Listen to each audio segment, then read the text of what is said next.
Welcome to The Explainer.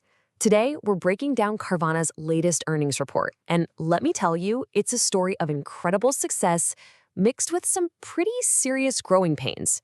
It's a real paradox, so let's dive in. Okay, so here's the big question. How can a company have such a record-breaking year and still make investors a little nervous? Well, on the surface, the numbers look phenomenal, but when you look closer, you see this tension at the very heart of their business. First up, let's talk about the wins, because honestly, these results had Wall Street buzzing. By just about any measure, Carvana was absolutely firing on all cylinders. 58%. Just let that sink in for a second. A 58% jump in revenue year over year.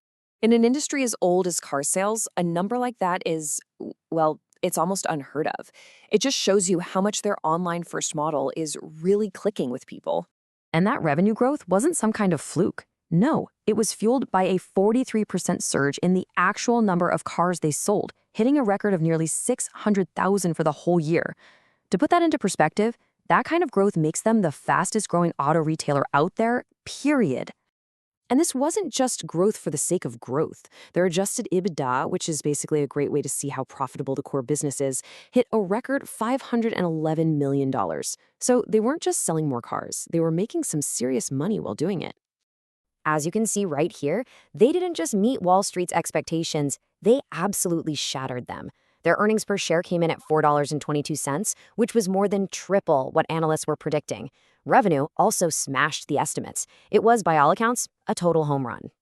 But, that kind of hypergrowth, it rarely comes for free. So now let's look at the other side of the coin, the headwinds, the costs of that growth that definitely gave some investors pause. Even CDO Ernie Garcia came right out and admitted things weren't perfect. He acknowledged that, quote, expenses were a little higher than we would have liked. See, as they were racing to keep up with all that demand, some really important costs started to creep up. And here's where we get to the heart of the problem, these reconditioning costs. This is the nitty-gritty stuff, the labor-intensive work of inspecting, repairing, and detailing every single car before it can be sold.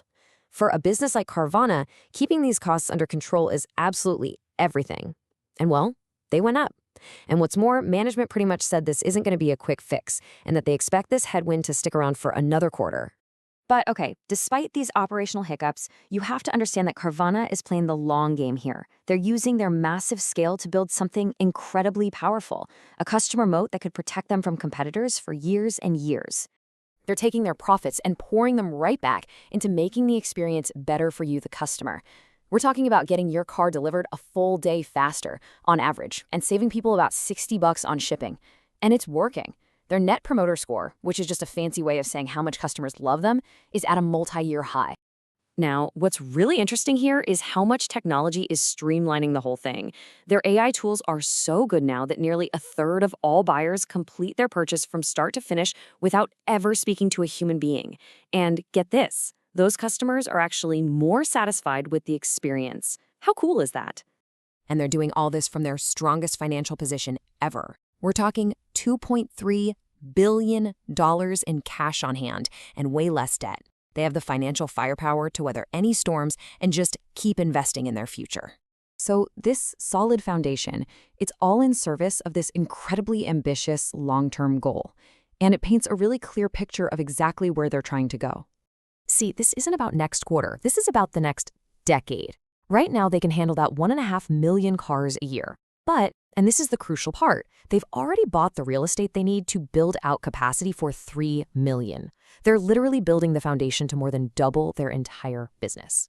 This all leads to their ultimate goal, to become the largest and most profitable auto retailer in the country.